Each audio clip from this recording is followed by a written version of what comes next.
Hello, my name is Marcus Chavez and I'm with Hifara TV. Today we will be cablecasting segments of the press conferences that were held during the 22nd CROI, which is the annual conference on retroviruses and opportunistic infections, which took place in Seattle, Washington this year. This segment will be presented by Grace McComsey, who is with the Case Western Reserve University in Cleveland, Ohio. Grace talks about a 3-arm trial that uses tenofovir along with one of 2 protease inhibitors or an integrase inhibitor to treat lipodystrophy in patients with HIV. So this study was a sub-study of a large ACTG study that Julie happened to be the co-chair on.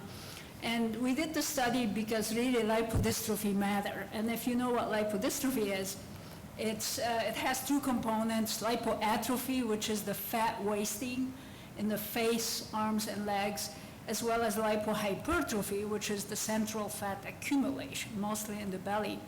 So this larger study randomized naive patients, never been on meds, to be treated with a backbone of tenofovir FTC, along with either ritonavir boosted atazanavir, so a very commonly used PI protease inhibitor, or another ritonavir boosted PI, darunavir, or an integrase inhibitor called raltegravir. So 3 arms, 2 of them PI, and 1 a new class integrase inhibitors.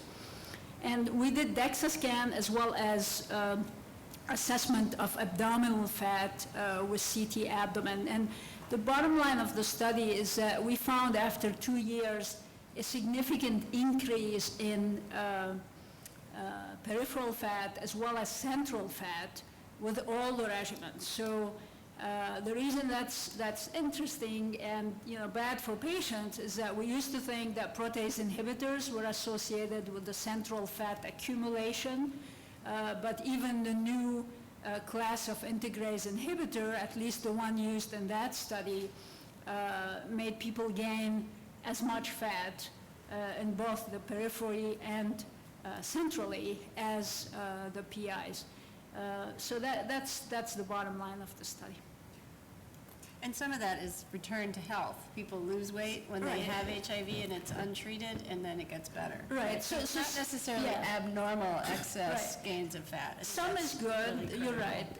And now that we're treating patients with higher CD4, so we're treating them early. If you look at their body composition at the time they start regimens, they're not as thin and wasted as the old days. So some of it is return to health, but obviously an increase of visceral fat of 30% in 2 years' time is a little bit more than anybody would like to see.